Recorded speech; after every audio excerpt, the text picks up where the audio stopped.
Hey guys, tonight we're taking a journey not just through time, but into a city of wonders, a place where ideas from across the known world converged, clashed, and blossomed.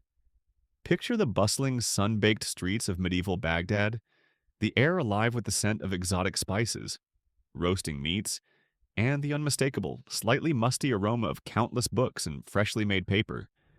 We're heading to the legendary Bayt al-Hikma, the House of Wisdom, a place where scholars didn't just read ancient texts, they argued about them, expanded upon them, and debated literally everything under the sun, and even the sun itself. Imagine trying to win a Twitter argument, or perhaps a fiery debate on whatever social media platform is currently melting our brains here on May 15th. 2025, but with ninth century philosophers who actually knew their sources, backwards and forwards in multiple languages.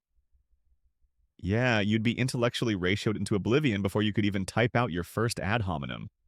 So, before you get comfortable, take a moment to like the video and subscribe, but only if you genuinely enjoy what I do here. Let me know down in the comments where you're tuning in from and what time it is in your corner of the world. I always find it fascinating to see our global community. Now, dim the lights. Maybe turn on a fan for that soft background hum. And let's ease into tonight's journey together. You find yourself stepping into the vibrant heart of the Islamic Golden Age, a period roughly spanning from the 8th to the 13th centuries, when the Abbasid Caliphate was a dominant force in the world, and its capital, Baghdad, was arguably the greatest city on earth. Founded in 762 CE by Caliph al-Mansur, Baghdad, officially Madinat al-Salam, or the City of Peace, was a marvel of urban planning. A perfectly round city with concentric walls, palaces, mosques, and bustling souks, and nestled within this thriving metropolis, or perhaps growing out of the caliph's own private collections, was an institution that would become a beacon of learning, the Bayt al-Hikma, the House of Wisdom. This wasn't just a quiet library where people shushed you for breathing too loud. Oh no. While it certainly housed an immense collection of manuscripts from across the known world, the House of Wisdom was so much more.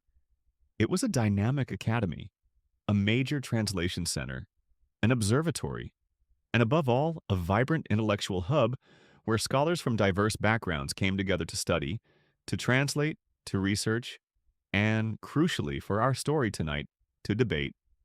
And when I say they debated everything, I mean everything. Philosophy, mathematics, astronomy, medicine, alchemy, engineering, geography, theology, linguistics. No subject was too sacred or too obscure to escape their rigorous scrutiny and passionate discussion. Their idea of light reading was probably Aristotle's metaphysics, and they'd argue vociferously about the nuances of the unmoved mover over a shared plate of dates and flatbread. Our mainstream historical fact for this section is that the House of Wisdom flourished in Baghdad, reaching its zenith from the early 9th to the mid-13th centuries under the patronage of several influential Abbasid caliphs. It became a magnet for scholars, attracting brilliant minds who would make groundbreaking contributions in numerous fields. You can almost hear the rustle of parchment and papyrus, the scratching of reed pens, the low murmur of discussions in Arabic, Greek, Syriac, Persian, and Sanskrit, punctuated by the occasional raised voice as a particularly contentious point was being thrashed out. The air itself would have seemed thick with intellectual ferment. Now, for a quirky tidbit, there's a popular and rather romantic story that some of the most skilled translators at the House of Wisdom were paid for their work in gold, an amount equivalent to the weight of the books they translated into Arabic. Imagine lugging a hefty tome of Galen onto one side of a scale and watching a pile of gleaming gold dinars accumulate on the other. While historians still debate whether the House of Wisdom was a single, formally structured public academy with a salaried staff from its very inception, or if it evolved more organically from a private caliphal library and manuscript collection into a broader intellectual center with various affiliated scholars and projects. The fact remains that significant resources were poured into acquiring and translating knowledge. That gold for books story, even if an exaggeration or applicable only in specific instances, certainly captures the immense value placed on knowledge during this era. The atmosphere within its likely sprawling complex of courtyards, halls, and libraries would have been one of intense curiosity, rigorous scholarship, and often very spirited debate. These weren't people who just passively accepted ancient wisdom, they questioned it, tested it, and sought to build upon it. Imagine the interdepartmental rivalries, pursued with scholarly zeal, of course. Oh, you're in the astrology department, still trying to divine the future from star charts. That's quaint. We over here in the newly emerging field of experimental optics are actually figuring out how vision works. Mostly involves poking sheep eyes, but it's progress. The pursuit of knowledge was a serious business, but it was also undoubtedly shot through with human passion, ambition, and the sheer joy of intellectual sparring. This was a place where minds were on fire, and the sparks they generated would illuminate the world for centuries to come. The gleaming intellectual beacon that was the House of Wisdom didn't just spring into existence out of thin air, nor did it run on good intentions and scholarly enthusiasm alone. Behind this extraordinary institution was the power, the wealth, and, critically, the vision of the Abbasid caliphs. These rulers, particularly in the early centuries of their dynasty, saw the acquisition and cultivation of knowledge not just as a noble pursuit, but as a vital component of their empire's prestige, power, and effective governance. You can almost picture the caliphs, not just as rulers in opulent palaces, but as active patrons, perhaps even participants in the intellectual ferment they fostered. Our mainstream historical fact is that the foundation and flourishing of the House of Wisdom are deeply intertwined with the patronage of several key Abbasid caliphs. While earlier caliphs like Al-Mansur, who founded Baghdad, had already started collecting manuscripts, it was under Caliph Harun al-Rashid of 1001 Nights fame, ruling from 786 to 809 CE, that the collection grew significantly, possibly forming the nucleus of what would become the Bayt al-Hikma. However, it was his son, Caliph al-Mamun, ruling 833 CE, who is most famously associated with dramatically expanding the House of Wisdom and turning it into the preeminent center of learning of its time. Al-Mamun wasn't just a passive funder, he was reportedly a keen intellectual himself, deeply interested in philosophical and scientific inquiry, and he actively promoted the translation movement and scholarly debates. He understood that knowledge was power, not just military power, but cultural and intellectual power that could elevate his empire. Imagine Al-Mamun, a ruler with access to immense resources, deciding that investing in brains was as important as investing in armies. He didn't just build libraries, he actively sought out scholars, sponsored expeditions to acquire rare manuscripts from distant lands like Byzantium and India, and created an environment where intellectual pursuit was highly valued and rewarded. Remember that story about translators being paid in gold? That level of patronage, even if not universally applied, signals a profound commitment. It sent a clear message your intellect is valuable here. Forget another golden-domed palace for a moment. Al-Mamun might have declared to his treasurer, "We need more Greek manuscripts on astronomy and a bigger budget for the papermakers, and find me the best minds to argue about Aristotle." This caliphal patronage was crucial for several reasons. Firstly, it provided the necessary funds, acquiring ancient manuscripts, employing skilled translators who needed to be proficient in multiple languages like Greek, Syriac, Pahlavi, and Sanskrit, as well as Arabic, supporting scholars with stipends so they could dedicate themselves to research, and maintaining the physical infrastructure of a vast library and academy. All of this required substantial and sustained financial backing. Secondly, the caliph's personal interest lent immense prestige to scholarly activities. When the ruler himself is seen to value learning and engage in intellectual discussions, It encourages others in society to do the same. It creates a culture where being a scholar is a high-status profession. For a quirky tidbit, legend has it that Caliph al-Mamun was inspired to greatly expand the House of Wisdom and its translation efforts partly due to a dream in which he conversed with the ancient Greek philosopher Aristotle. In this dream, Aristotle supposedly encouraged him to seek out and translate the works of Greek science and philosophy.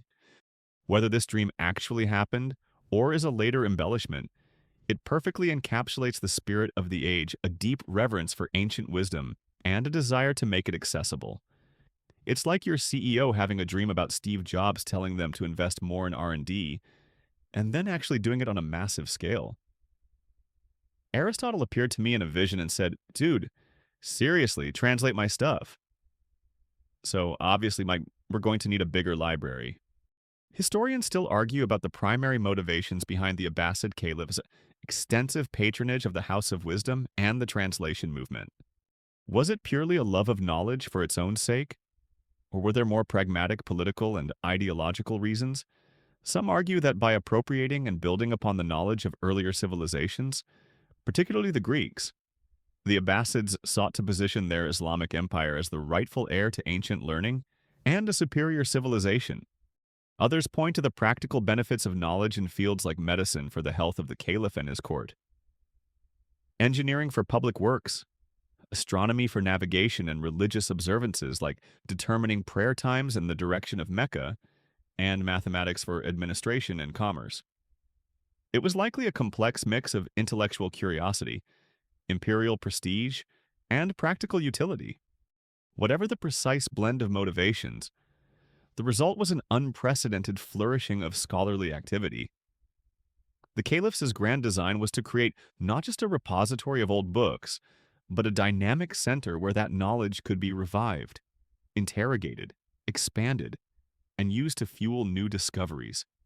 Their vision and their resources laid the foundation for an era where Baghdad would become, for a time, the intellectual capital of the world, and the House of Wisdom its most luminous jewel, the paper for all those translations and new treatises. The Abbasids also heavily promoted paper mills, which had arrived from China, making books more accessible than ever before in the West.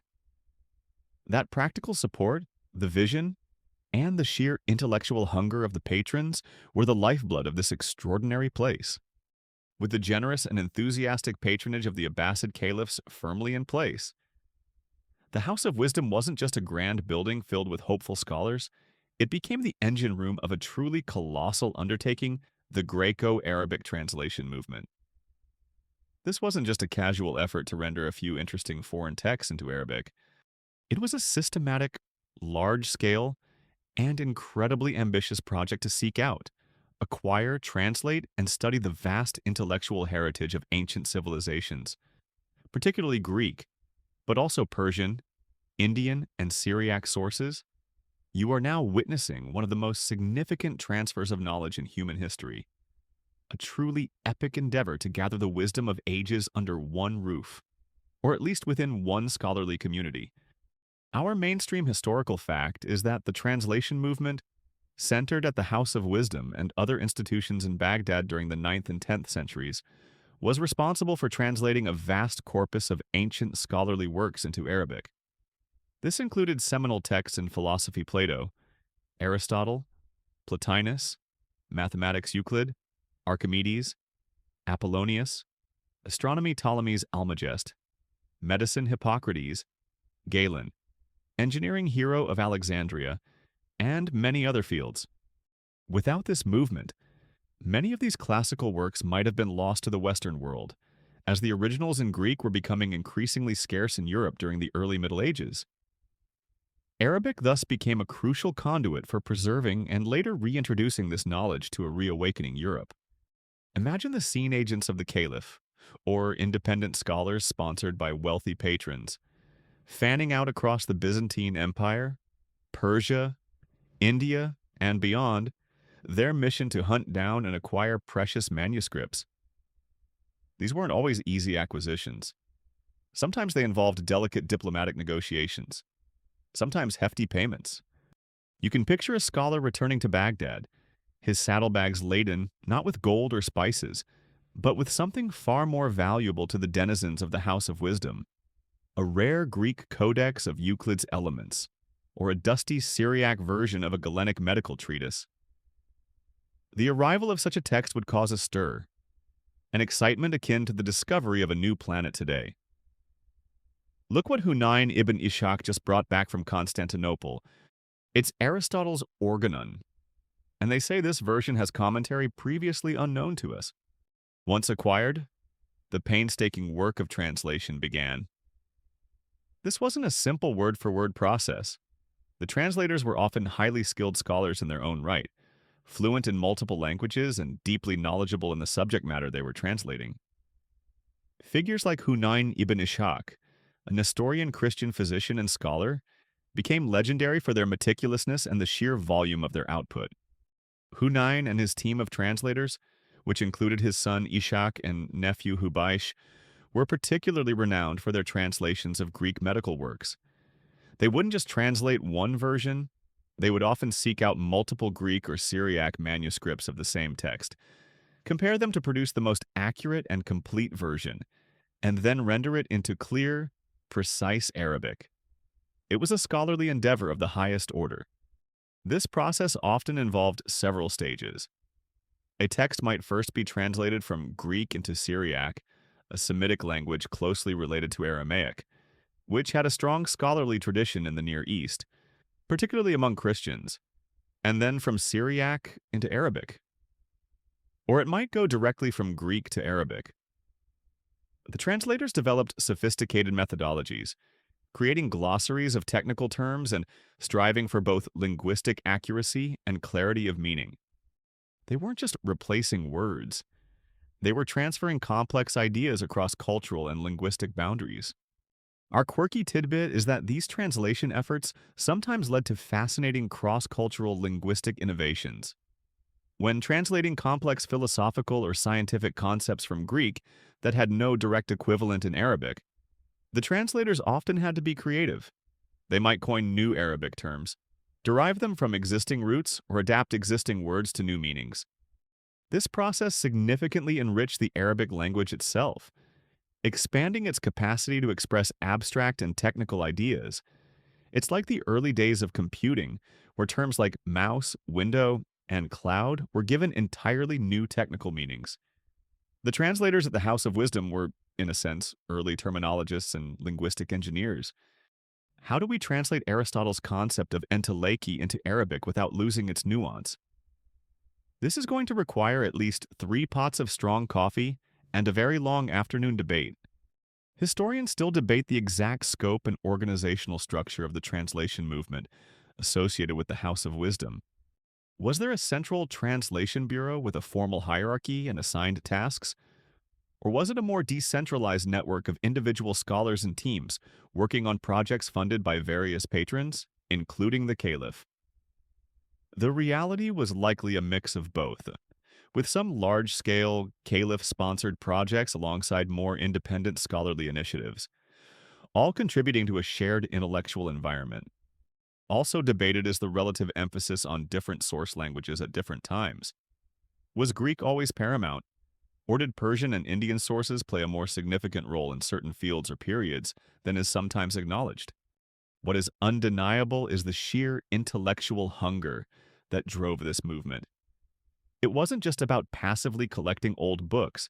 It was about actively engaging with the ideas they contained, absorbing them, critiquing them, and using them as a springboard for new discoveries. The scholars of Baghdad saw themselves as heirs to a universal tradition of human knowledge, and they were determined to gather, understand, and build upon every valuable insight, no matter its origin. This monumental effort of translating ancient worlds laid the critical foundation for the debates and original contributions that would soon fill the halls of the House of Wisdom. The House of Wisdom, fueled by caliphal patronage and the flood of translated ancient texts, was more than just its magnificent library or its well-funded translation projects. Its true dynamism, its very soul, resided in the remarkable assembly of scholars who congregated there. This wasn't a monolithic group of like-minded individuals. far from it. It was a vibrant, eclectic mix of minds from diverse ethnic, religious, and intellectual backgrounds, all drawn to Baghdad by the promise of knowledge, resources, and the freedom to engage in rigorous scholarly inquiry. You can imagine the lively, sometimes contentious, atmosphere as these brilliant individuals rubbed shoulders, shared ideas, and, of course, debated passionately. Our mainstream historical fact is that the scholars associated with the House of Wisdom and the broader intellectual environment of Abbasid Baghdad included Muslims, both Sunni and Shia, and from various theological schools like the Mu'tazilites, who emphasized reason. Christians, notably Nestorian and Jacobite scholars who were often instrumental in translating from Greek and Syriac. Jews like the scholar Sal ibn Bishr, Sabians, a star-worshipping group from Haran with a strong Hellenistic tradition, and even individuals from Zoroastrian Persian backgrounds or from as far afield as India. This intellectual melting pot was a key ingredient in the recipe for the Islamic Golden Age. Picture the scene within the courtyards or study halls of the Bayt al-Hikma. In one corner, you might see a Muslim philosopher like Al-Kindi, known as the philosopher of the Arabs, deeply engrossed in a newly translated work of Aristotle, perhaps discussing its implications with a Christian colleague who helped render it into Arabic. In another, a Persian astronomer might be comparing Ptolemaic models with Indian astronomical tables, debating their respective merits with a Jewish mathematician. There was a shared language of scholarship, Arabic, which had become the lingua franca of learning in this vast empire, but a multiplicity of perspectives. It's like a modern international research institute, but with more flowing robes and probably better debates over lunch about the nature of the soul. These scholars weren't all employees of the House of Wisdom in a formal, salaried sense, though some certainly were, especially those directly involved in major translation projects or serving as librarians or tutors to the caliphal family. Many were independent scholars, physicians, mathematicians, or astronomers who were drawn to Baghdad by its intellectual magnetism, its libraries, and the opportunities for patronage from the caliph, his viziers, or wealthy merchants who also valued learning. They formed a community, a network of minds stimulating and challenging one another. Thabit ibn Qurra, just the Sabian polymath I wanted to see. I have a new theorem on conic sections that I believe refutes Apollonius on a minor point, and I require your keen mathematical eye, and perhaps your less keen, but still appreciated opinion on my terrible handwriting.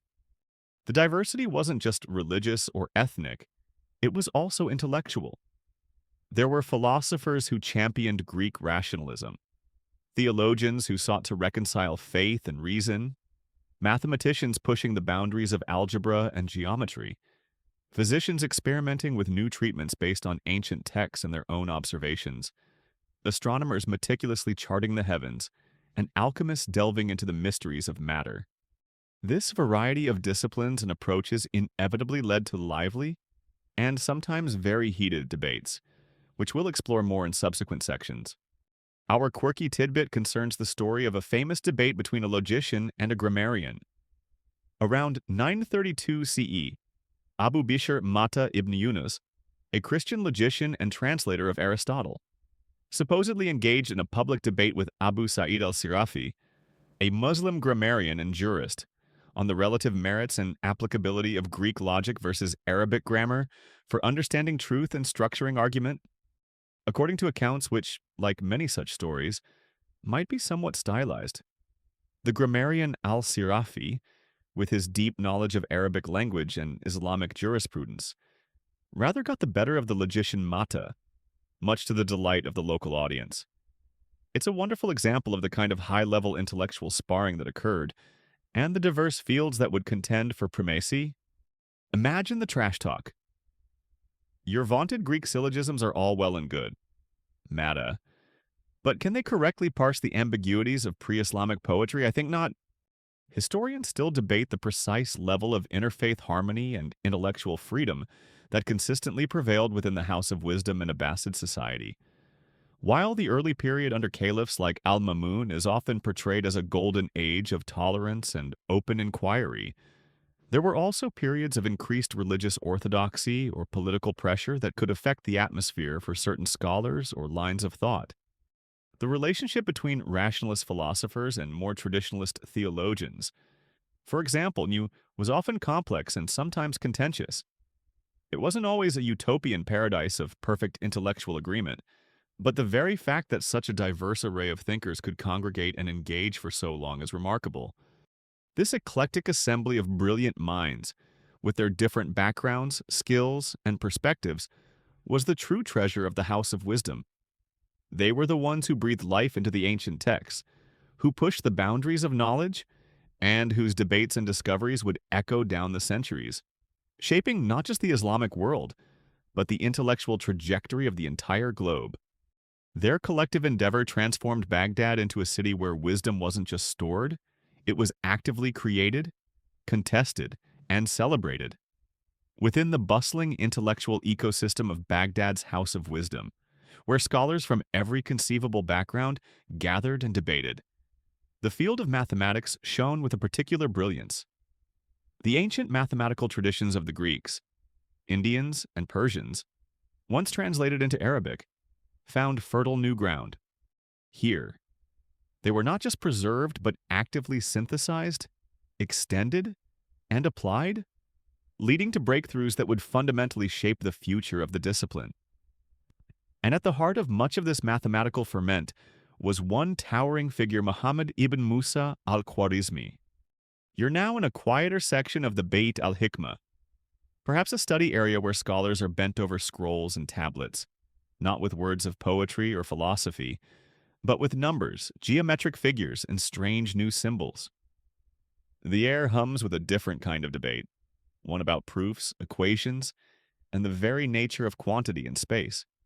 Our mainstream historical fact is that Al-Khwarizmi, a Persian scholar associated with the House of Wisdom in the early 9th century during the reign of Caliph al-Mamun, wrote seminal works on arithmetic and algebra that were instrumental in introducing Hindu-Arabic numerals, including the concept of zero to the wider world, and in establishing algebra as a distinct mathematical discipline. His book, Kitab al-Mukhtasar fi Hisab al-Jabr wal-Muqabala, the compendious book on calculation by completion and balancing, is one where the term algebra from al-Jabr originates. 1. Currency Mart Net. Currency Mart Net. Imagine Al-Khwarizmi, a dedicated scholar, meticulously working through problems, not just with the cumbersome Roman numerals or the Greek system of using letters for numbers, but with the elegant efficiency of the Indian numeral system. Those 9 symbols plus the revolutionary concept of zero cipher in Arabic, from which our cipher and zero derive. His work on arithmetic, based on this system, helped to popularize it, and its eventual adoption in Europe centuries later, largely through Latin translations of his work, transformed Western mathematics. It's like someone introducing a radically more efficient operating system for numbers. Suddenly, complex calculations became much more manageable. You're still trying to do long division with Greek alphabetical numerals. Ptolemy, dude. You've got to try these new Indian symbols Al-Khwarizmi is raving about. The zero thing is a game changer, but it was his work on algebra that was perhaps even more groundbreaking. Al-Jabr referred to the process of completion or restoring, essentially moving a negative quantity from one side of an equation to the other to make it positive. Al-Muqabala meant balancing, reducing positive terms on both sides of an equation. Al-Khwarizmi provided systematic methods for solving linear and quadratic equations, not through abstract symbols in the modern sense that came much later, but using words to describe the quantities and operations. He was interested in providing practical methods for solving real-world problems related to inheritance, trade, land measurement, and legal matters. His approach was methodical and algorithmic. In fact, the word algorithm is derived from his name, Al-Khwarizmi. The House of Wisdom would have been buzzing with discussions sparked by such work. Scholars would debate the elegance of proofs, The efficiency of different calculation methods, the interpretation of ancient Greek geometric texts like Euclid's Elements, which was translated and extensively studied, and the application of mathematics to other fields like astronomy, optics, and engineering.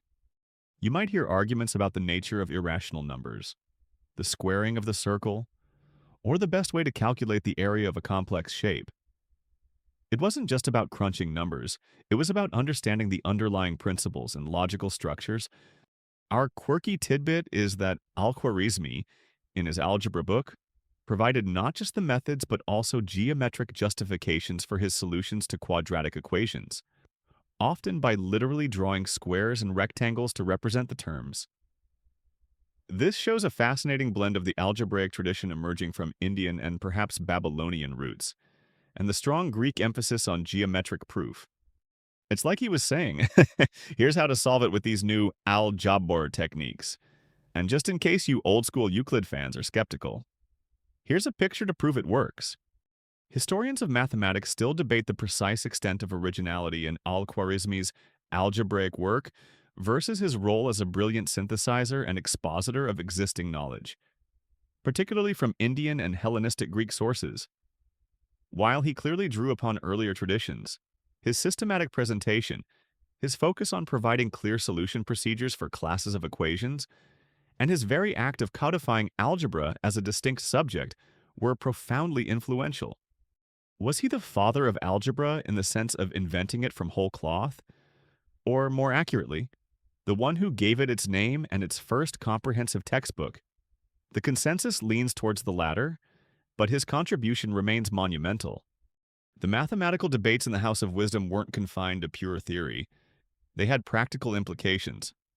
Accurate calculations were needed for astronomy predicting planetary positions, creating calendars, for engineering projects designing canals, aqueducts, and siege engines, for commerce currency exchange, calculating profits and losses, and for Islamic religious practices like determining the precise direction of Mecca, the Qibla for prayer, which involved spherical trigonometry. The numbers and equations discussed in those hallowed halls had a direct impact on the world outside, shaping the very fabric of Abbasid society and laying the mathematical foundations upon which much of later science would be built. From the precise world of numbers and equations, let our gaze now lift upwards, towards the heavens. The scholars of Baghdad's House of Wisdom were not just content with understanding the earthly realm, they were equally, if not more, fascinated by the mysteries of the cosmos. Astronomy, or ilm al-nujum, the science of the stars, was a field of intense study and fervent debate, driven by practical needs, religious imperatives, and sheer intellectual curiosity. You can almost feel the cool night air as you imagine these astronomers on a rooftop observatory, their eyes fixed on the celestial ballet, their minds grappling with the ancient models and striving for new understanding. Our mainstream historical fact is that the Abbasid caliphs, particularly Al-Ma'mun, were major patrons of astronomy, establishing observatories in Baghdad like the Shamsiyya Observatory and supporting large-scale observational programs. These efforts were aimed at testing, correcting, and improving upon the astronomical models inherited from the Greeks, most notably Ptolemy's Almagest, Persians, and Indians. The goal was to create more accurate astronomical tables, zyges for predicting planetary positions, eclipses, and other celestial phenomena. This wasn't just stargazing, it was a sophisticated scientific enterprise. Imagine the scene at one of these observatories. Impressive instruments, often built by skilled craftsmen based on designs described in ancient texts or newly conceived by the scholars themselves, would be meticulously aligned. There might be large quadrants for measuring the altitude of stars, astrolabes' intricate analog computers for solving astronomical problems, armillary spheres, skeletal models of the celestial sphere, and perhaps even massive gnomons or sundials for tracking the sun's motion with precision. Scholars like Yahya ibn Abi Mansur, Al-Farghani al-Fraganus in Latin, and later figures like Al-Battani al-Bategnius would spend countless nights making systematic observations, recording their data with painstaking care. Did you get a good reading on Venus's elongation from the sun tonight? Yakub. My calculations based on Ptolemy's epicycles are still off by a few minutes of arc. There must be a more elegant solution, or perhaps his underlying data from Alexandria was flawed. The debates would have been lively. Ptolemy's geocentric model, with the Earth at the center, and the planets moving in complex combinations of circles, deferents, and epicycles, was the dominant paradigm inherited from the Greeks. While the scholars at the House of Wisdom generally worked within this framework, they were not uncritical. They meticulously checked Ptolemy's observations and calculations, and where they found discrepancies, they weren't afraid to point them out and propose corrections. They debated the actual physical reality of Ptolemy's celestial spheres. Were they just mathematical constructs? Or did they represent real nested crystalline orbs carrying the planets? They also grappled with inconsistencies within the Ptolemaic system itself, such as the equant point, which some found philosophically unappealing because it meant planets weren't moving at a truly uniform speed around the center of their deferents. Furthermore, they were comparing Ptolemy's Greek models with astronomical traditions from Persia, like the Zigi Shah and India the Sindhind, translating these works and trying to reconcile their different parameters and calculation methods. This comparative approach often led to new insights and more refined models. It wasn't just a matter of accepting one authority, it was about critically evaluating all available knowledge to arrive at a more accurate understanding of the heavens. The Indian tables suggest a different value for the precession of the equinoxes than Ptolemy's. One astronomer might argue, we need a new set of observations from our Baghdad meridian to settle this. Our quirky tidbit is the story of the Banu Musa brothers, Muhammad, Ahmad, and Hassan, three wealthy and brilliant scholars patronized by Al-Mamun, who were associated with the House of Wisdom. Besides their work in mathematics and engineering, we might meet them again there. They were also keen astronomers. They reportedly went to great lengths and expense to acquire ancient Greek manuscripts, and they even attempted to measure the circumference of the Earth by a remarkably ingenious method, having two teams of surveyors walk, due north and due south, from a point on a flat plane until the observed altitude of the pole star changed by 1 degree, and then measuring the distance they had walked. Their results were surprisingly accurate for the time. This demonstrates the ambition and empirical spirit of these scholars. Forget just debating theories in a dusty library. They were out there doing fieldwork, albeit on a cosmic scale. Historians of science still debate the extent to which Islamic astronomers of this period were truly challenging the fundamental geocentric framework of Ptolemy, versus primarily focusing on improving its parameters and mathematical consistency. While there were certainly critiques of Ptolemy, like those by Ibn al-Haytham al-Hazan later, or the Mariga school astronomers in the 13th century, who developed non-Ptolemaic models that influenced Copernicus, during the heyday of the House of Wisdom, much of the effort was concentrated on making the existing system work better. Were there already whispers of a sun-centered universe? Probably not in any developed form, but the relentless pursuit of observational accuracy and mathematical elegance was certainly pushing the boundaries of the accepted cosmology. The astronomical debates and observations at the House of Wisdom had practical applications too. Accurate calendars were essential for religious observances and civil administration. Knowledge of celestial navigation was vital for the vast trade routes of the Abbasid Empire. And, of course, astrology, which was often not sharply distinguished from astronomy at the time, was a keen interest of rulers and commoners alike, requiring precise knowledge of planetary positions. The stars and cosmic queries discussed in Baghdad were not just abstract intellectual puzzles. They were deeply intertwined with the religious, political, and practical life of the empire. From the celestial spheres and the precise calculations of astronomers, let's descend back to Earth and into the realm of a science that directly touched the lives and well-being of everyone, from the caliph in his palace to the commoner in the bustling souks of Baghdad medicine. The House of Wisdom and the broader scholarly environment of the city became a vibrant center for the study, translation, and advancement of medical knowledge, where ancient theories were scrutinized, new observations were made, and lively debates took place on the best ways to diagnose, treat, and prevent illness. You can almost smell the pungent aroma of medicinal herbs and hear the earnest discussions of physicians poring over ancient texts and case histories. Our mainstream historical fact is that a cornerstone of medical study in Baghdad was the translation and assimilation of the vast corpus of Greek medical knowledge, particularly the works of Hippocrates and, above all, Galen. Galen's voluminous writings, with their systematic approach to anatomy, physiology, pathology, and therapeutics, formed the bedrock of medical theory in the Islamic world, and later in medieval Europe, largely through Arabic translations.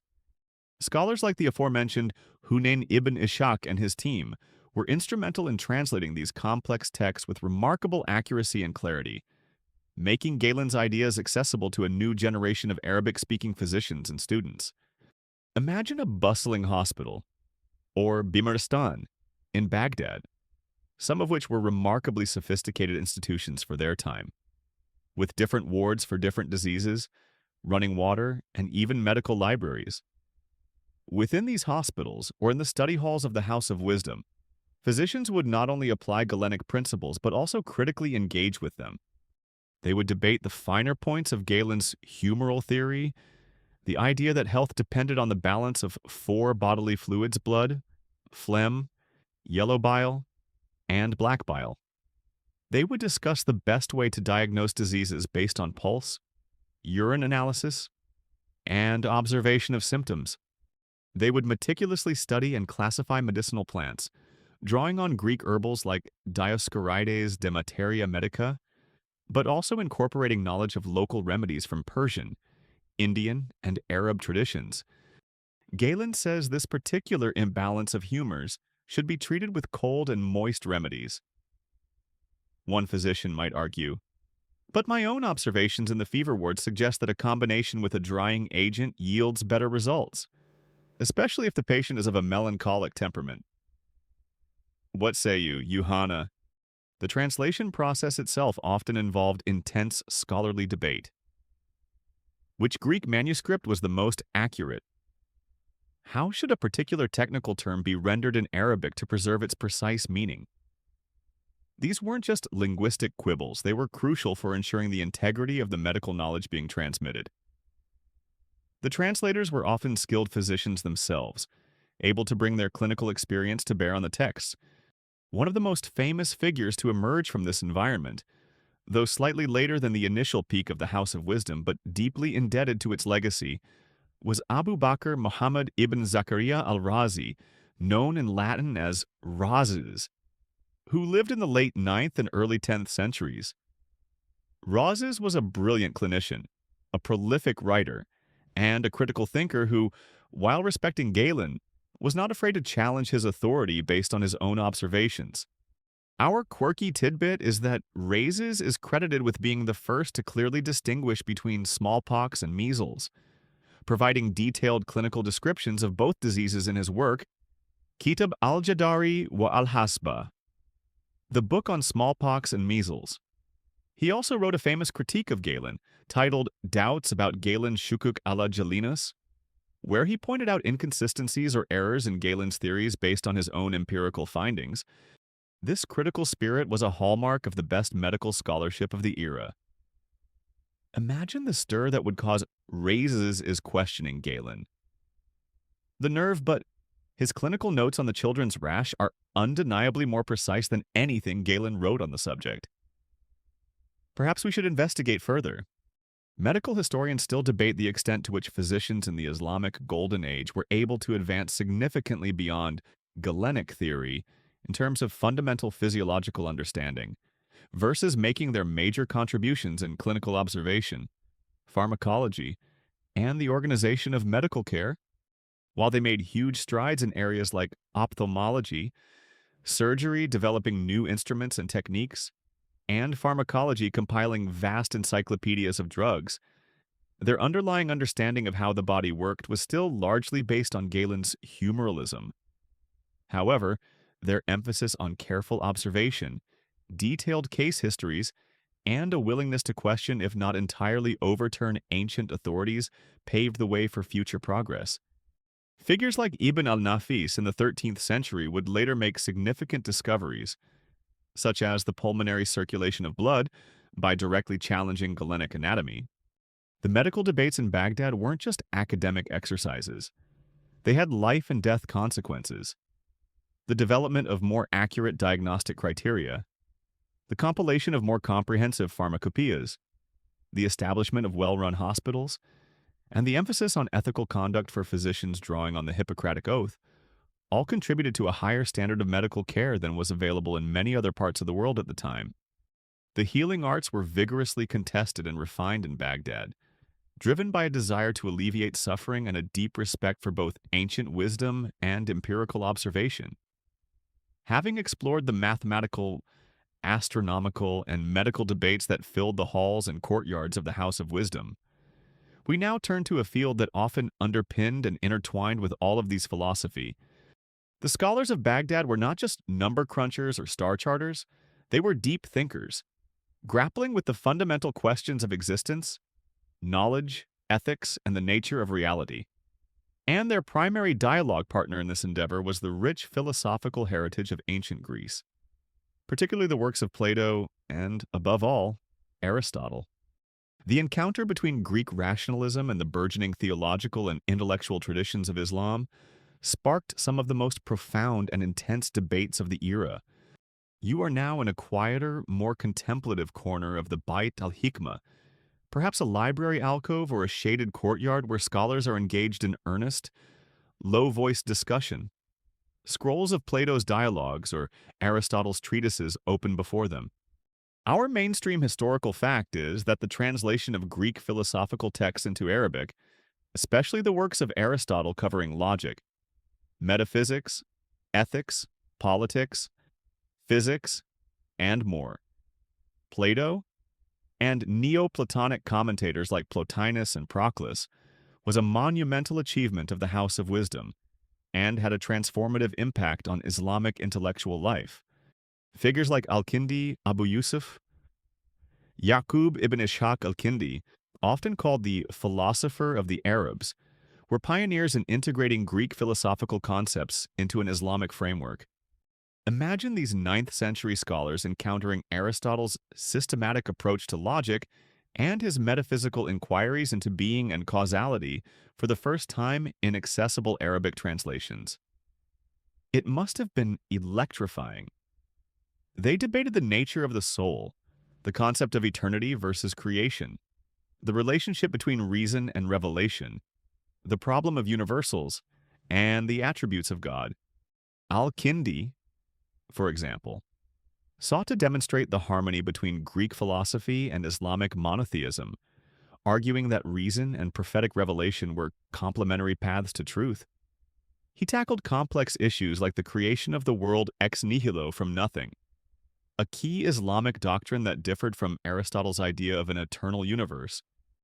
Aristotle's arguments for an eternal cosmos are compelling. Certainly, Al-Kindi might argue with a colleague, but how do we reconcile this with the Quranic account of creation? Perhaps his concept of the unmoved mover can be understood as an aspect of the one true God, the ultimate originator of all. These weren't just abstract ivory tower discussions.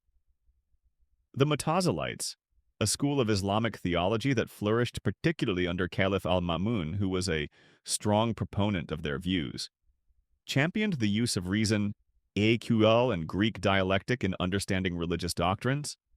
They engaged in sophisticated debates on topics like divine justice, free will versus predestination, and the createdness of the Quran, often drawing on philosophical tools derived from the newly translated Greek texts. This embrace of rationalism, however, also led to significant conflict with more traditionalist theological viewpoints, leading to periods of persecution like the Mihna, an inquisition to enforce Mu'tazilite doctrine, and intense theological strife. The House of Wisdom would have been a crucible for these sometimes fiery exchanges. Our quirky tidbit is the fascinating phenomenon of Neoplatonized Aristotle, that often occurred in the transmission of Greek philosophy to the Arabic world. Sometimes, works that were attributed to Aristotle were actually compilations or interpretations heavily influenced by Neoplatonic thinkers like Plotinus, whose Enneads were partly translated as the theology of Aristotle or Proclus. This led to a unique blending of Aristotelian and Neoplatonic ideas in early Islamic philosophy. With concepts like emanation, the idea of the cosmos flowing out from a transcendent one playing a significant role. It's like getting a director's cut of Aristotle. But the director was actually Plotinus, adding extra scenes about the mystical ascent of the soul. This passage in the Theology of Aristotle about the soul's journey to the One doesn't sound quite like the Aristotle I read in the Nicomachean Ethics. A sharp scholar might observe, "Smells like Plotinus to me." Historians of philosophy and Islamic thought still debate the extent to which early Islamic philosophers were simply commentators and preservers of Greek thought versus being original thinkers who creatively adapted and transformed Hellenistic philosophy to address new questions and cultural contexts. While the debt to Greek sources is undeniable, figures like Al-Kindi, Al-Farabi, who came slightly later, and Avicenna ibn Sina, even later, were not mere copyists. They engaged critically with their sources, synthesized different traditions, and developed their own sophisticated philosophical systems that would, in turn, profoundly influence later Jewish and Christian medieval philosophy in Europe when their works were translated into Latin. The debate is about the balance. Were they primarily conduits or creators? The philosophical dialogues in the House of Wisdom were a testament to the intellectual courage and curiosity of the era. Scholars dared to ask the biggest questions, to subject even sacred texts to rational inquiry, at least within certain schools of thought, and to engage with challenging ideas from other cultures. This great dialogue between Greek rationalism and Islamic theology, with all its complexities and controversies, fundamentally shaped the intellectual landscape of the medieval world and laid groundwork for much of what we now consider Western philosophy. The pursuit of Hikma wisdom was truly alive in Baghdad. The intellectual vibrancy of Baghdad's House of Wisdom wasn't just about solitary scholars poring over ancient manuscripts or quietly developing new theories. A crucial and often very public aspect of this scholarly life was the art of disputation, the formal, structured debate known in Arabic as munazara. These weren't just casual arguments, they were sophisticated verbal contests, governed by rules of logic and rhetoric, where scholars would publicly defend their theses and critique their opponents' views on a vast range of topics, from theology and law to philosophy, grammar, and even medicine. You can imagine the atmosphere in a hall or courtyard where such a debate was underway, a hushed anticipation from the audience. The focused intensity of the debaters, the quick parry and thrust of argument. Our mainstream historical fact is that formal public debate, or munazara, was a highly developed and respected intellectual practice in the Islamic Golden Age. Including among scholars associated with the House of Wisdom, these debates were often held in the presence of caliphs, viziers, or other dignitaries, serving not only as a means of exploring complex issues and arriving at truth, or at least a clearer understanding of different positions, but also as a form of intellectual entertainment and a way for scholars to gain renown and patronage. Success in munazara required not just deep knowledge of the subject matter, but also quick wit, strong logical reasoning, and persuasive rhetorical skills. Picture the scene: two esteemed scholars, perhaps one a Mu'tazilite theologian arguing for the createdness of the Quran, and the other a more traditionalist scholar defending its eternal nature. They face each other, an audience of fellow scholars, students, and interested laypeople gathered around. A moderator might ensure that rules of decorum and logical procedure are followed. Each debater would present their arguments, cite their sources, whether scriptural, philosophical, or rational, anticipate counter-arguments, and dissect their opponent's reasoning. The goal wasn't necessarily to win in a combative sense, though human nature and scholarly pride undoubtedly played a role, but to rigorously test ideas and clarify understanding. It's like a high-stakes academic conference presentation, but with more immediate live peer review and potentially a much more opinionated audience. Your analogy concerning divine attributes, my learned friend, suffers from a clear categorical error, as I shall demonstrate with reference to Al-Kindi's treatise on the first philosophy, and, if I may be so bold, a rather charming little anecdote about a goat. These debates weren't limited to theological issues. Philosophers might debate the nature of universals or the immortality of the soul. Physicians could dispute the best treatment for a particular ailment, citing Galen versus their own clinical experience. Grammarians might argue over the correct interpretation of a rare Arabic verb form. The range of topics was as broad as the intellectual curiosity of the scholars themselves. The House of Wisdom, with its diverse assembly of minds and its vast library of texts from different traditions, would have been a natural venue for such encounters, a true logic-spirited arena. Our quirky tidbit relates to the etiquette and even the humor that could be part of these debates. While the subject matter was often serious, wit and eloquence were highly prized. Some accounts describe debaters using clever rhetorical devices, humorous analogies, or even mild sarcasm to make their points or discomfit their opponents, though outright ad hominem attacks were generally frowned upon, at least in formal settings. There were even books written on the art of disputation, offering advice on how to structure arguments, refute objections, and maintain composure under pressure. It was a performance art as much as an intellectual exercise. Imagine a scholar, after delivering a particularly devastating logical sequence, pausing for dramatic effect and saying, I trust my opponent now sees the, shall we say, translucent nature of his previous assertion. Cue polite but appreciative chuckles from the section of the audience that agreed. Scholars of Islamic intellectual history still debate the precise impact of these formal debates on the actual development of scientific and philosophical thought. Did they genuinely lead to new discoveries and syntheses, or were they often more about defending pre-established positions and showcasing rhetorical skill? It's likely a bit of both. While some debates might have been more about performance and reinforcing group identity, defending one's theological school, the very process of having to articulate one's views clearly, anticipate objections, and respond to an opponent's logic would undoubtedly have sharpened the thinking of the participants and helped to refine their ideas. The pressure of public scrutiny could be a powerful catalyst for intellectual rigor.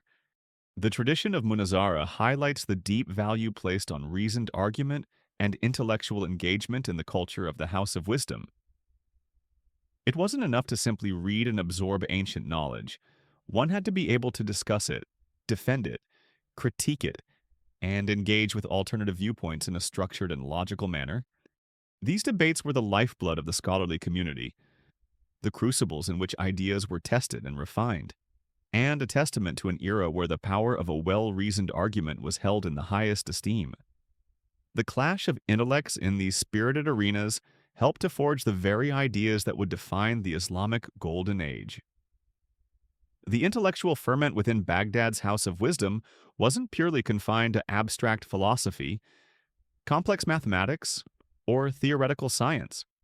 The vast knowledge gathered and the brilliant minds assembled also turned their attention to more practical applications, leading to a fascinating era of engineering marvels, ingenious mechanical devices, and a general spirit of invention.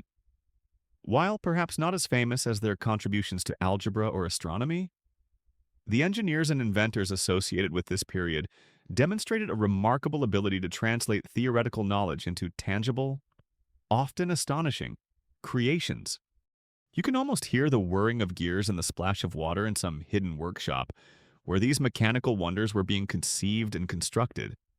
Our mainstream historical fact is that the Islamic Golden Age, with Baghdad at its heart, saw significant advancements in various fields of engineering and technology, including hydraulics water-raising machines, irrigation systems, public baths, clockmaking, the construction of automata self-operating machines, and the development of sophisticated mechanical devices. Much of this was inspired by the translation of ancient Greek works on mechanics and engineering, such as those by Hero of Alexandria, Philo of Byzantium, and Archimedes. But Islamic scholars and craftsmen didn't just copy these designs, they improved upon them and invented new ones. One of the most famous examples of this ingenuity comes from the three aforementioned Banu Musa brothers, Muhammad, Ahmad, and Hassan, who were not only patrons of translation and scholars in mathematics and astronomy, but also brilliant engineers and inventors. In the 9th century, they wrote the Kitab al-Hiyal, the Book of Ingenious Devices, which described around 100 different mechanical devices and automata, many of their own invention. These weren't just whimsical toys. Many had practical applications or demonstrated sophisticated understanding of principles like pneumatics, hydrostatics, and mechanics. Imagine visiting their workshop. You might see intricate fountains with changing water displays, self-trimming and self-feeding lamps, drinking vessels that dispensed different liquids in measured amounts, or even a flute-playing automaton powered by water. It's like a medieval version of a high-tech, sharper image catalog, but with more brass and less plastic. Behold, one of the Banu Musa might exclaim, my latest invention, a self-regulating oil lamp that never flickers, even in a draft. Perfect for those all-night debates on the nature of the prime mover. Now, if only I could invent a device to make my opponents concede more quickly. These ingenious devices often showcased a playful cleverness, but they also demonstrated a deep understanding of scientific principles. For example, some of their designs involved conical valves, siphons, float valves, and crank mechanisms, components that are fundamental to many modern machines. They described trick vessels that would appear to empty but then refill, or that would only pour if a certain combination of actions was taken. While some of these might have been designed to amuse the caliph and his court, they also served as demonstrations of mechanical mastery and the power of applied knowledge. Our quirky tidbit is the description in some historical sources of elaborate mechanical toys or automata presented as diplomatic gifts by Abbasid caliphs to foreign rulers, such as Charlemagne or the Byzantine emperor. These might include silver or golden trees with birds made of precious metals that could sing and flap their wings, or intricate water clocks with figures that moved and struck gongs on the hour. Such gifts were not just curiosities, they were powerful statements of the Abbasid Caliphate's sophistication, wealth, and technological prowess, designed to awe and impress. Imagine the reaction at Charlemagne's relatively rustic court to receiving a clock that not only told time but also featured a miniature cavalry parade every hour. Well, this certainly beats another illuminated manuscript of the Gospels in terms of sheer bling, though I'm not entirely sure how it works. Is there a tiny Frankish prisoner inside peddling? Historians of technology still debate the extent to which these ingenious devices were widespread or primarily elite playthings, and how much direct impact they had on broader technological development in areas like agriculture or industry. While the theoretical knowledge and engineering skills were clearly present, the socio-economic conditions might not always have favored large-scale application of labor-saving machinery in the same way they did in later periods in Europe. However, the knowledge preserved and developed in areas like water management qanats, water wheels, irrigation systems certainly had a profound and lasting impact on the agricultural productivity and urban life of the region.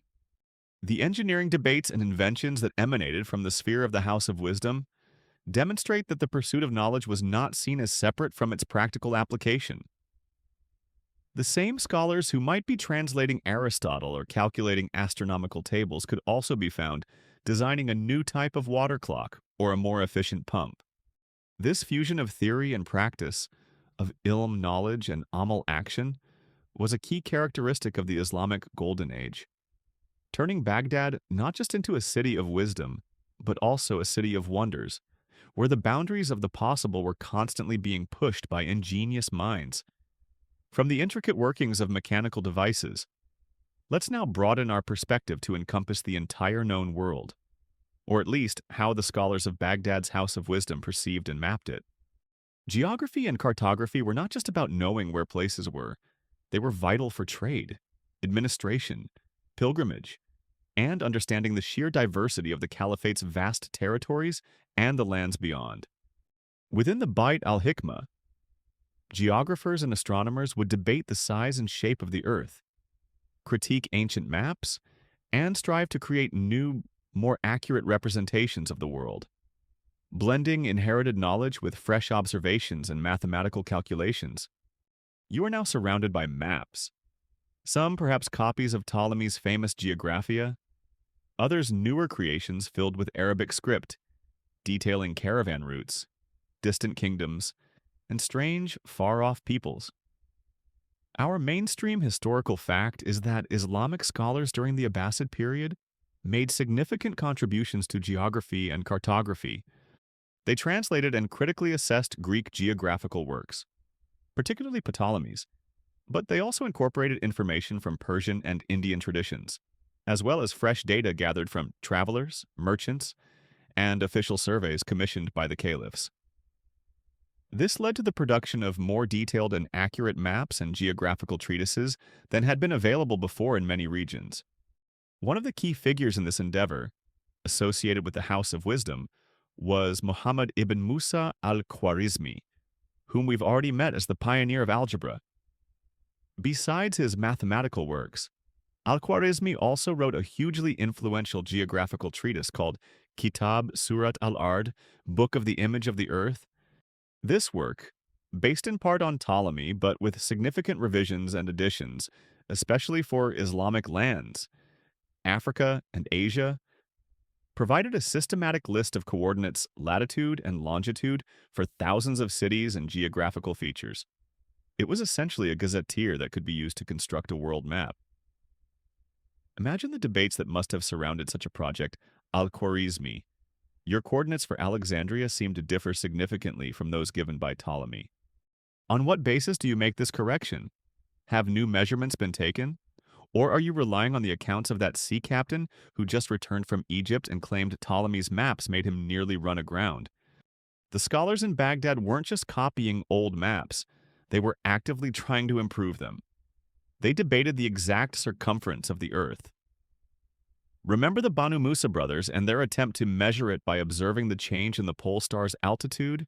That was a direct effort to get a more accurate fundamental parameter for all geographical calculations. Caliph al-Ma'mun himself commissioned a large world map, a collaborative project involving numerous scholars. While this original map has not survived, descriptions of it suggest it was a significant achievement, depicting the known world with greater accuracy than many contemporary European maps, which were often more symbolic or theological in nature, like the TO maps. Gentlemen, Al-Ma'mun might have declared to his team of geographers, I want a map that shows the true extent of my domains and the routes to the farthest reaches of China and the land of the Zanj. And make sure it's more accurate than that rather fanciful thing the Byzantines sent me last year. Our quirky tidbit is the fascinating genre of Arabic geographical literature known as Rayla, or travelogues. While not always directly produced within the House of Wisdom itself, many travelers, merchants, and diplomats who wrote these accounts were highly educated individuals, and their detailed observations of foreign lands, cultures, and trade routes provided invaluable raw material for the geographers and cartographers back in Baghdad. Accounts like those of Ibn Fadlan, who described the Volga Vikings, or later travelers like Ibn Battuta and al-Mas'udi, are rich with geographical and ethnographic information. It's like citizen science. But for medieval geography, everyone out there exploring and trading was a potential data point for the scholars trying to map the world. Historians of cartography and geography still debate the exact cartographic projection methods used by Islamic mapmakers of this era and the extent of their originality versus their reliance on Ptolemaic frameworks. While they significantly improve the data content of maps, especially for regions well known to them, did they develop entirely new mathematical methods for representing the spherical Earth on a flat surface Ptolemy's conic, and modified spherical projections were known and used? But the level of innovation in projection theory itself is a complex question. Some Islamic world maps, like those by al-Idrisi working in Sicily in the 12th century, but drawing on the Baghdad tradition, show a sophisticated understanding of global geography, even if the projection methods might appear somewhat stylized to modern eyes. The debates about geography in the House of Wisdom would have been lively, touching on everything from the precise location of legendary places mentioned in ancient texts to the practicalities of navigating the Indian Ocean trade winds or the best routes for the Hajj pilgrimage to Mecca. They were trying to create a coherent picture of the physical world, a Surat al-Ard, an image of the earth, that was both intellectually satisfying and practically useful. This endeavor not only expanded their understanding of the planet, but also facilitated the vast network of trade, communication, and cultural exchange that characterized the Islamic Golden Age. From mapping the vastness of the earth and the heavens, let us now delve into the very substance of matter itself. Within the intellectual melting pot of Baghdad's House of Wisdom, the ancient and often mysterious art of alchemy, along with the nascent field of chemistry, captured the imagination of many scholars. They pored over translated texts from Greek, Egyptian, and Syriac traditions, seeking to understand the fundamental nature of metals, minerals, and other substances, and, of course, pursuing that most elusive of alchemical goals, the transmutation of base metals into gold, and the discovery of the elixir of life. You can imagine a secluded laboratory filled with strange alembics, bubbling concoctions, and the intense, focused gaze of an alchemist trying to unlock nature's deepest secrets. Our mainstream historical fact is that Islamic scholars made significant contributions to early chemistry and alchemy, moving beyond purely mystical interpretations to incorporate more systematic experimentation and observation. They translated and built upon the works of earlier alchemists like Zosimos of Panopolis and Hermes Trismegistus. But figures like Jabir ibn Hayyan Geber in Latin, who likely represents a corpus of writings by a school of anonymous Shiite alchemists in the 8th–9th centuries, and later Al-Razi Razes, whom we met in medicine, are credited with developing more empirical approaches. They described various chemical processes like distillation, sublimation, crystallization, calcination, and developed classifications for substances based on their properties. Imagine the debates that would have swirled around these activities. Was transmutation truly possible? What was the nature of the philosopher's stone, the legendary substance believed to enable such transformations? Alchemists would have argued about the fundamental constituents of matter.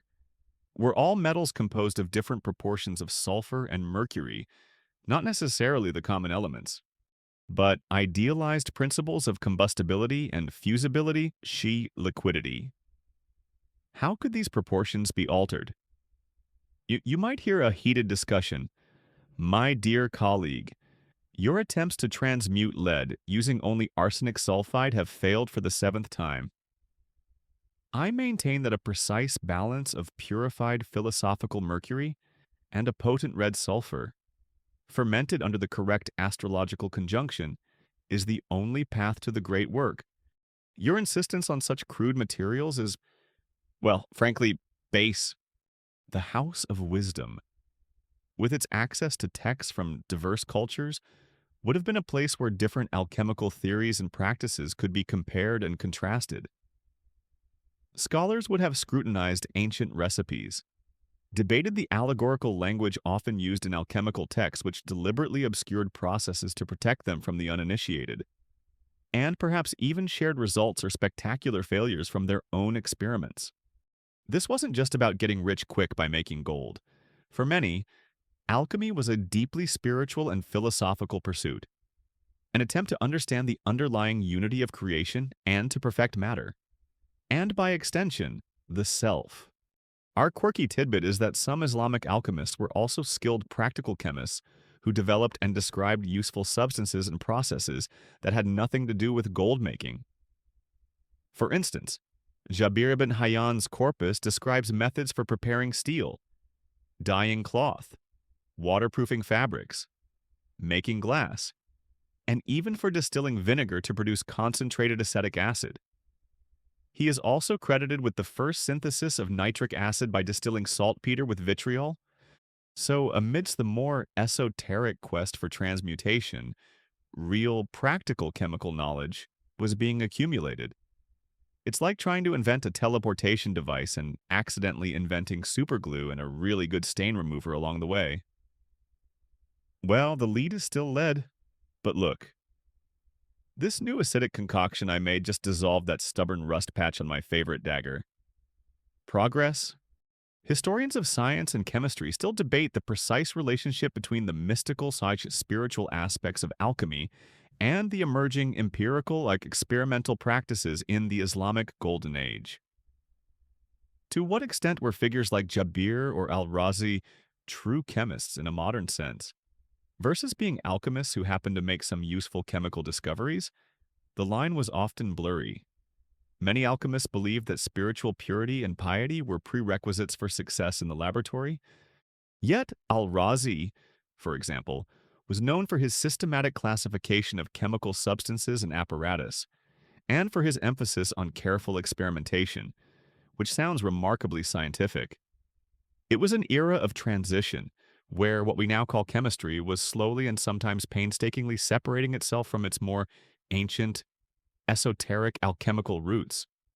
The debates in Baghdad about the nature of matter, the possibility of transmutation, and the interpretation of cryptic alchemical texts would have been intense and often shrouded in secrecy, given the esoteric nature of the art, but they were also part of the broader intellectual quest to understand the world.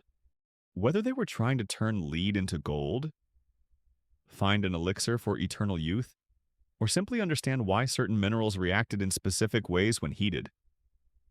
These early chemists and alchemists were laying some of the foundational groundwork for a more systematic understanding of the material world. Their furnaces and alembics, much like the astrolabes of the astronomers or the scalpels of the physicians, were tools in the grand project of unraveling the universe's secrets. While mathematics, astronomy, medicine, philosophy, and even alchemy were being vigorously debated and advanced within the sphere of Baghdad's House of Wisdom. We mustn't forget the very medium through which all this knowledge was being translated, discussed, and disseminated language itself. The study of linguistics, grammar, rhetoric, and literature was a vital and highly respected field, and the translation movement had a profound impact on the Arabic language, enriching its vocabulary and shaping its capacity for scholarly expression. You can imagine scholars passionately arguing not just about the content of a Greek philosophical text, but about the most precise and elegant way to render its nuances into Arabic.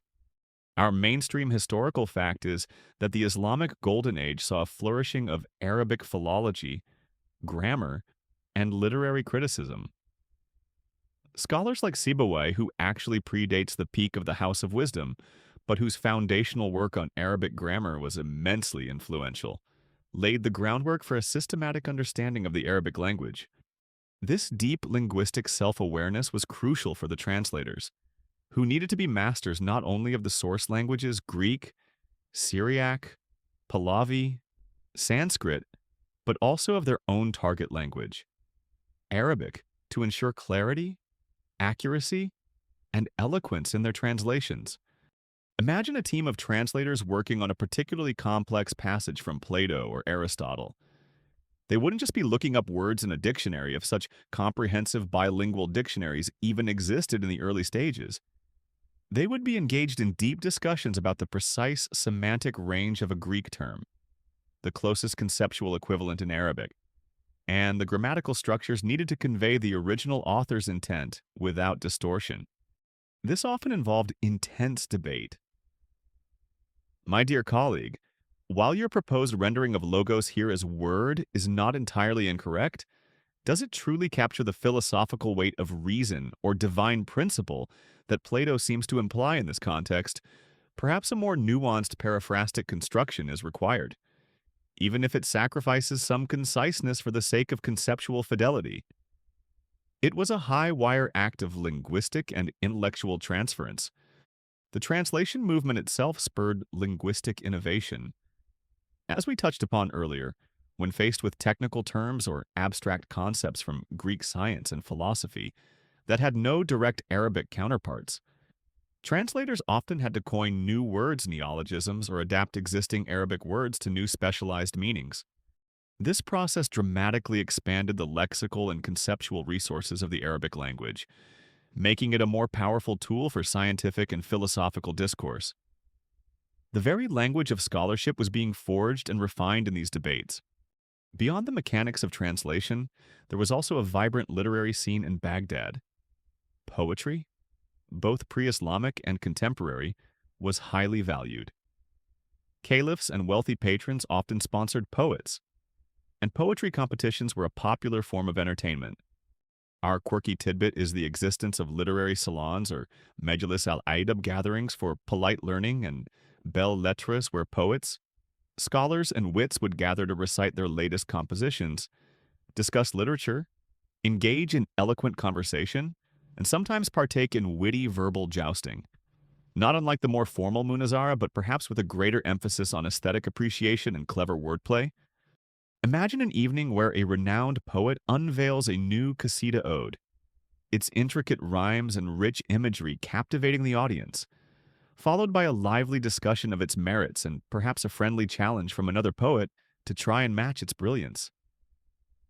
Your description of the desert night, "Oh, Abu Nuwas," was so vivid I could almost feel the coolness of the oasis breeze. Though I might quibble with your choice of metaphor in the third stanza regarding the camels.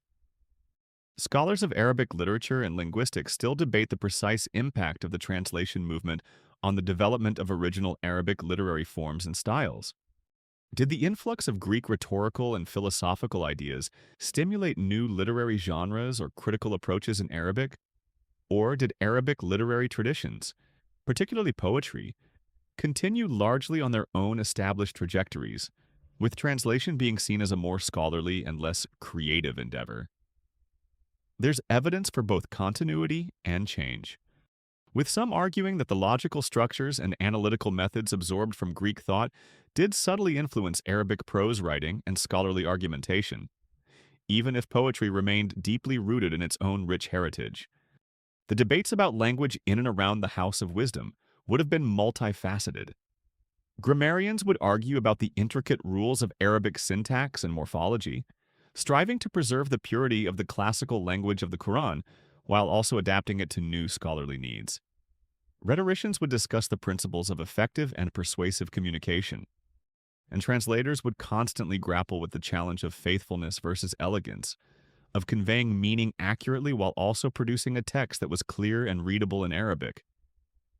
This deep engagement with language, both their own and that of other cultures, was fundamental to the entire intellectual enterprise of the House of Wisdom. Words were their tools, their building blocks, and the very medium of their passionate debates. The brilliant flame of intellectual inquiry that burned so brightly in Baghdad's House of Wisdom for several centuries could not, alas, last forever at its peak intensity. Like all golden ages, the Islamic Golden Age, and the preeminence of institutions like the Bayt al-Hikma eventually faced a confluence of internal and external pressures that led to a gradual waning of its initial freewheeling vibrancy. The story of its decline is complex, with no single cause but rather a slow shift in political, social, and intellectual tides. You can almost feel a subtle change in the atmosphere, a growing caution perhaps, where once there was unbridled debate. Our mainstream historical fact is that the decline of the House of Wisdom and the broader Golden Age is often associated with several factors, including political instability within the Abbasid Caliphate, like the anarchy at Samarra in the mid-9th century, and the later rise of regional dynasties that challenged central Abbasid power. Economic difficulties that may have reduced lavish state patronage for scholarship, and the rise of more religiously conservative or orthodox movements that were sometimes less tolerant of Hellenistic philosophy and rationalist inquiry. It wasn't a sudden collapse, but a protracted period of transformation and, in some areas, decline in the kind of open-ended debate that had characterized its zenith. Imagine the impact of shifting political fortunes. As the Abbasid caliphs' direct power weakened and their empire began to fragment, The vast resources that had once flowed so readily into Baghdad and its scholarly institutions might have dwindled. Patronage could become more precarious, dependent on the whims of regional emirs or military strongmen rather than a centralized imperial vision. This didn't mean scholarship ceased. Indeed, important intellectual centers continued to flourish in other parts of the Islamic world, like Cordoba in Spain or Cairo in Egypt, but the unique concentration of resources and talent in Baghdad might have been affected. The caliph's new vizier seems more interested in funding military expeditions than our project to translate Proclus's lost commentaries. A scholar might lament. He actually asked if Aristotle could help design a better type of siege engine. Times are changing. Another significant factor often cited is the growing influence of more traditionalist theological schools, such as Asherism, which, while not entirely rejecting reason, sought to subordinate it more strictly to revelation and scriptural authority.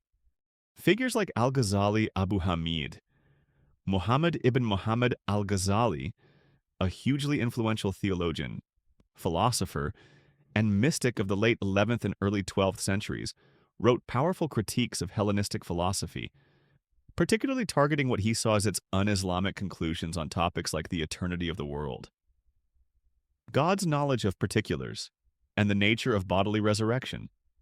His work, Tahafut al-Falasifa, The Incoherence of the Philosophers, had a profound impact, and while it didn't end philosophical inquiry, it certainly shifted the terms of the debate and may have contributed to a more cautious atmosphere for purely rationalist speculation. It's like a very influential public intellectual writing, a scathing bestseller that makes everyone reevaluate the foundational assumptions of an entire academic field. Our quirky tidbit is that even during periods of supposed decline or increased orthodoxy, intellectual debate and innovation didn't just stop.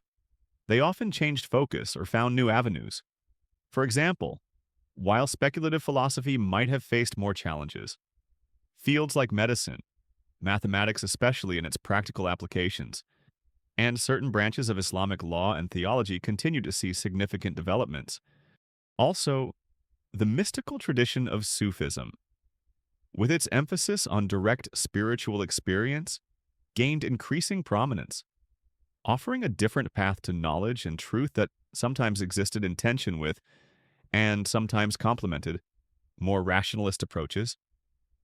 It's not a simple story of light versus dark, but a complex evolution of intellectual currents. So, we can't openly debate the pre-eternity of the cosmos in the main hall anymore.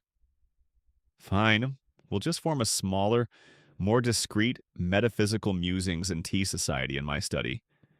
And no metazolites allowed after last week's incident with the inkwell.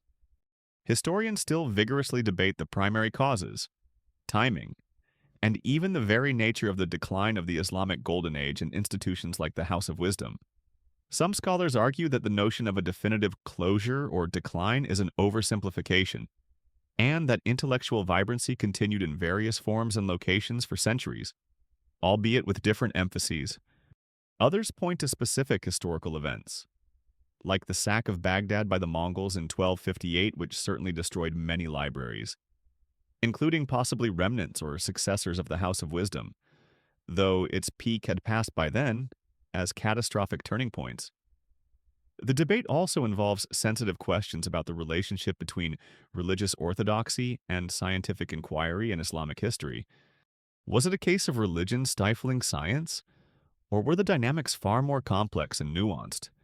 What seems clear is that the unique confluence of factors that allowed the House of Wisdom to flourish so spectacularly in its early centuries, strong, centralized caliphal patronage with a particular interest in Hellenistic learning, a relatively open intellectual environment, the recent influx of new texts and translation methodologies, and a critical mass of diverse scholars gradually shifted. The unbridled, all-encompassing debates that characterized its heyday may have become more circumscribed or channeled into different forms. Yet, the seeds sown during that remarkable period had already taken deep root, and their fruits would continue to nourish intellectual life for centuries to come, both within the Islamic world and far beyond its borders. The physical destruction of Baghdad by the Mongols in 1258, including its libraries and academies, marks a tragic symbolic end to a certain era, though, as we've noted, the peak intellectual vibrancy of the original House of Wisdom had likely already transformed and dispersed by then. But the true legacy of this remarkable institution and the scholarly debates that raged within its sphere is not to be found in ruins or ashes. It resides in the enduring power of the knowledge that was preserved, synthesized, and created there, knowledge that rippled outwards, profoundly shaping the intellectual trajectory of the Islamic world and, eventually, that of a reawakening Europe and the wider globe. The echoes of those Baghdad debates still resonate in our modern pursuit of wisdom. Our mainstream historical fact is that the vast body of scientific, mathematical, medical, and philosophical knowledge translated into Arabic at the House of Wisdom, along with the original contributions made by Islamic scholars, was later transmitted to medieval Europe, primarily through Latin translations made in Spain, especially Toledo and Sicily from the 10th to the 13th centuries. This influx of knowledge played a crucial role in stimulating the European Renaissance and the scientific revolution. Works by figures like Al-Khwarizmi algebra, Al-Rasi and Avicenna ibn Sina, medicine, Averroes ibn Rushd, philosophy and commentaries on Aristotle, and many others became standard university texts in Europe for centuries. Without Baghdad's intellectual beacon, the West's own journey out of its dark ages would have been significantly darker and slower. Imagine a scholar in 12th century Toledo, perhaps Gerard of Cremona, hunched over an Arabic manuscript of Ptolemy's Almagest or Avicenna's Canon of Medicine, painstakingly rendering it into Latin. He is, in a very real sense, receiving a torch lit centuries earlier in Baghdad. The debates about Aristotelian logic, Galenic medicine, or Euclidean geometry that once echoed in the House of Wisdom were now finding new life, new audiences, and sparking new discussions in a different cultural context. It's like a precious library, thought lost, being rediscovered and its contents eagerly devoured by a knowledge-starved generation. This algorithmus from the Arabs is revolutionary for calculation, and their medical encyclopedias. They describe diseases and treatments we haven't even dreamed of. The specific contributions are almost too numerous to list. The Hindu-Arabic numeral system, popularized by Al-Khwarizmi, transformed European mathematics. Algebra, essentially codified by him, provided new tools for problem solving. Advances in astronomy, including more accurate tables and critiques of Ptolemy, paved the way for later figures like Copernicus. The comprehensive medical knowledge preserved and expanded upon by physicians like Rhazes and Avicenna formed the basis of European medical education for hundreds of years. The sophisticated philosophical commentaries on Aristotle by scholars like Averroes profoundly influenced Christian thinkers like Thomas Aquinas, who sought to reconcile Aristotelian philosophy with Christian theology, much as Islamic philosophers had done with their own faith. Our quirky tidbit is the very word algorithm, which, as we mentioned, comes from Al-Khwarizmi's name. Or consider algebra from al-Jabr. Words like alchemy, alembic, alkali, zenith, nadir, and many star names like Aldebaran, Betelgeuse, Rigel are all of Arabic origin, linguistic fossils testifying to the profound scientific and intellectual influence of this period. Every time we use these words, we are unknowingly tipping our hats to those medieval scholars in Baghdad. It's like finding out that half the cool slang your kids are using was actually invented by Shakespeare. Historians of science and intellectual history continue to explore the complex pathways and transformations of knowledge as it moved from the Islamic world to Christian Europe. It wasn't always a simple, direct transmission. Texts were sometimes translated multiple times, sometimes abridged or adapted, and often interpreted through different cultural and religious lenses. The role of Jewish scholars as intermediaries in this transmission process, particularly in Spain, was also crucial. Furthermore, there's an ongoing effort to give greater recognition to the original contributions of Islamic scholars. moving beyond the older narrative that saw them merely as passive preservers of Greek knowledge. They were active innovators, debaters, and creators in their own right. The House of Wisdom, and the vibrant intellectual culture it represented, stands as a testament to what can be achieved when a society values knowledge, fosters open inquiry even if imperfectly at times, embraces diverse perspectives, and invests in the power of human intellect. The debates that occurred there, on the nature of numbers, the movement of the stars, the constitution of the human body, the meaning of existence, the structure of language, the secrets of matter were not just academic exercises. They were part of a grand human quest for understanding, a quest that transcends time, culture, and creed. The legacy of those passionate medieval scholars, arguing and innovating in far-off Baghdad, is woven into the very fabric of modern thought. And now, as the night draws in around you, and the story of Baghdad's House of Wisdom concludes, let the quiet hum of intellectual pursuit fill your thoughts. Imagine the countless scrolls, the earnest faces illuminated by oil lamps, the passionate arguments that sought to unravel the mysteries of the universe, the pursuit of knowledge, the joy of debate, the thrill of discovery. These are timeless human endeavors. The scholars of the Bayt al-Hikma knew this well. May their dedication to wisdom inspire your own curiosity, and may your dreams be filled with clarity and understanding. Rest now, knowing that the light of knowledge, once so brightly kindled in ancient Baghdad, continues to illuminate our world in countless ways.